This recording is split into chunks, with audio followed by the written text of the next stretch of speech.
네, 데이터 센터 화재 이후 장애가 난 카카오 서비스의 정상화 작업이 계속되고 있습니다.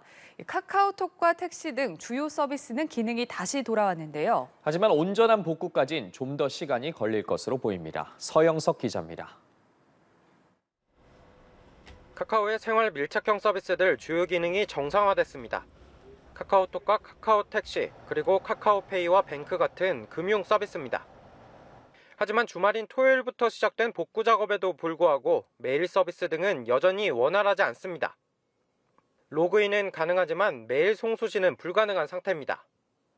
주요 기능이 복구된 앱들의 반응 속도도 아직은 예전만 못합니다.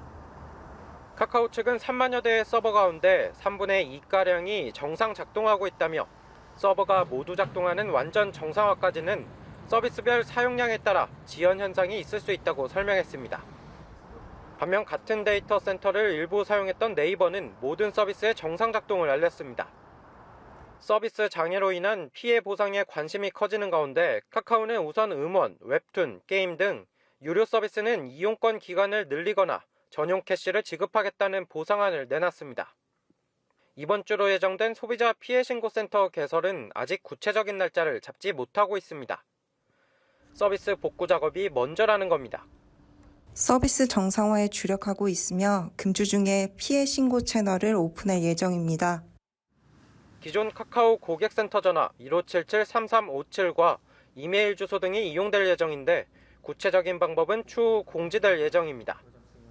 실제 사용자들의 피해가 인정되고 보상을 받기까지는 시간이 더 필요할 것으로 보입니다. 정부가 빠른 피해 보상을 압박하고 있는 가운데 카카오 측은 공시를 통해 서비스 정상화 뒤 데이터 센터를 운영하고 있는 SK C&C 측과 손해배상 논의를 진행할 것이라고 밝혔습니다. 연합뉴스TV 서영석입니다.